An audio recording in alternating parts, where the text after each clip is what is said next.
This is Wright Brennan, and this is another episode of Lost in the Midlands.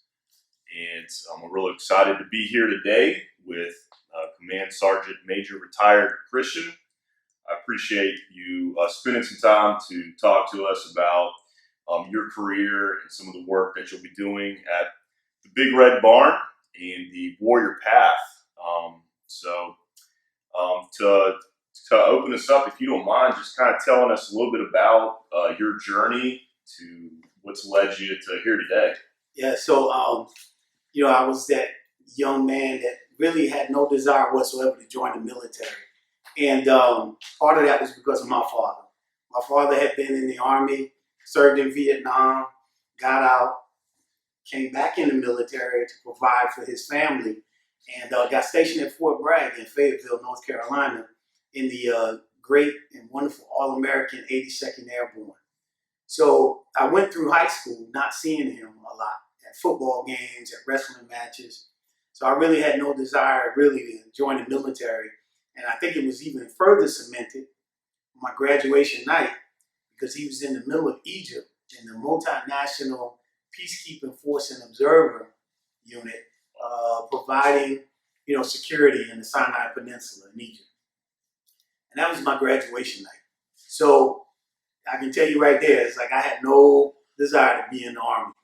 Now you fast forward, I'm in college, and I'm trying to figure out how to put a couple of extra dollars in my pocket to go to school. And so I joined the reserves. And I say the only way I could join the reserves is if I could jump out of airplanes. Because I was like, my dad did it, and it was pretty cool. And I don't think I could join the military in any branch and not jump out of planes. So I did. I joined the reserves as a parachute rigger, packing parachutes. And I was pretty interested. At like 17 years old, I'm packing parachutes. Wow. And jumping out of airplanes. Now, the really cool part of that whole story is my father was one of my airborne instructors because he was still in the Army when I joined the reserves. So he got to actually push, let's say that he got to jump out the airplane with me. Pretty interesting, time period in my life and his. He was kind of winding down his military career and I was just starting mine. And that's when we actually kind of started the bond. We had something in common that was more than just him being my dad and me being his son. We did. The thing that I gravitated to the most and what I think got me more inclined to be military minded and want to be part of the military was the bond that I saw with his friends, the connection that he had with other soldiers. We would have people come over of all races, ethnicities, and it was a diverse group of people that would come to our house or that he would carpool with or just be around. I thought that was pretty cool. And so 31 years later, I retired as a command sergeant major for the largest Army training center or training post for the Army at Fort Jackson in South Carolina. It's the premier training installation for the entire Army. Over 60% of all the females trained at Fort Jackson. Over 50% of all the males trained at Fort Jackson. It's the home of the Drill Sergeant Academy, the only one in the Army. It's the home of several schools in the finance branches and the chaplain branch. Even the school that does lie detectives is at Fort Jackson. It was a very big responsibility at the end of a career for me as an infantryman, having served in combat in Afghanistan, Iraq, Desert Shield, Desert Storm. I've touched all of those different combat tours. But having said that, I took care of soldiers and their families that entire time. That was what I did. 2 years in the Army, and I was a sergeant after 2 years. And so that's all I know how to do is lead and take care of my soldiers and their families. And so when I retired after 33 years in 2018, about 2 months later, one of my children, my daughter, committed suicide. And I struggled.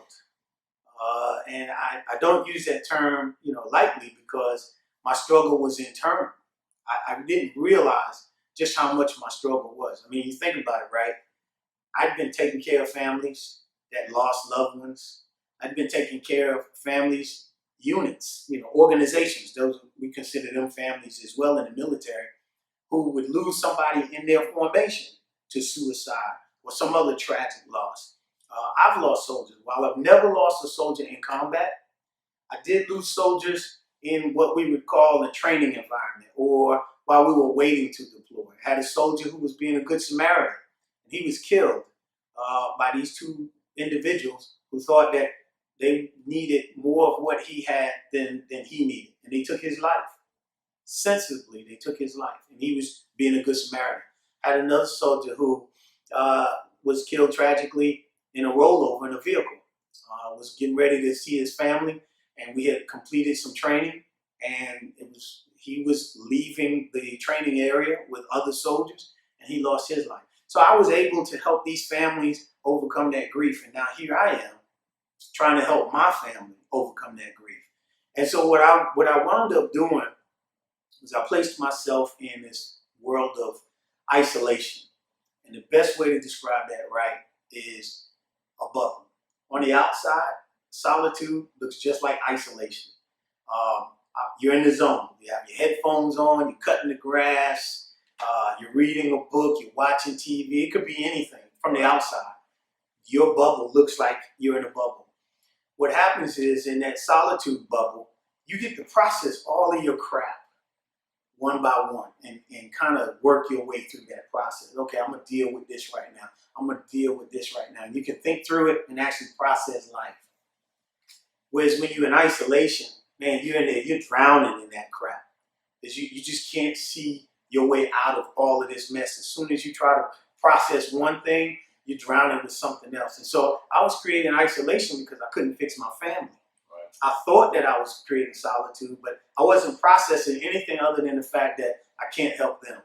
I mean, I was working out, I was eating right, I was doing all of the things that I would tell my other troops or families to do in order to help them overcome grief, but I couldn't help my family. So all of that to say, somewhere along the line, I realized that I needed to do something, but I didn't know what it was.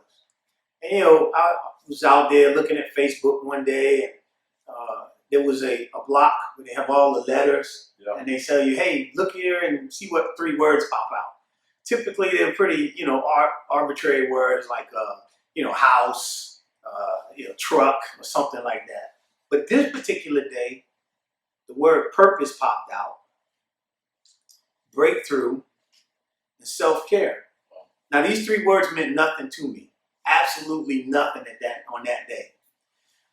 But I fast forward a couple of months later, and I was having a conversation with Sutton Shaw out at the Big Red Barn, and we were talking about this Warrior PATHH program.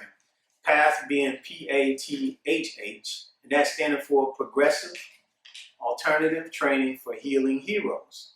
Now, at the time, again, I hadn't heard of this program, but I was practicing some of the things that this program talked about. Eating right, trying to look at your financial wellness, your mental wellness, all of these wellness things.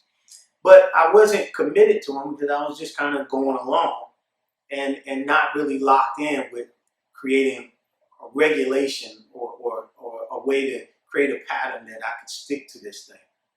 I was doing it on my own. Right. So in the discussion, she mentioned, how this Warrior PATHH program was helping veterans, and she was really interested in having me be part of her team to continue to help veterans. What I didn't tell you was that Sutton and I had already crossed paths prior to that when I was on active duty, because she helped veterans, specifically drill sergeants on active duty, with a wellness program that they have for the Army drill sergeants, where they take a break after being on the trail for a year. Well, Sutton down at the Big Red Barn has this thing, and it's going on, and it had actually grown in its, not only in its attendance, but its ability to help drill sergeants.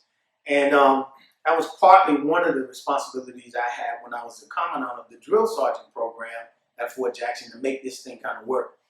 So now, as we fast forward, we're having this discussion, and we realize that we actually have been interacting with each other indirectly over the last few years. And as she was describing this Warrior PATHH program that she wanted to introduce to the Big Red Barn, she struck on a couple of nerves, one being self-care, and that it was a breakthrough program that gave a sense of purpose. And these 3 words now, again, just out of nowhere popped in, and I'm thinking, okay, she's got my attention.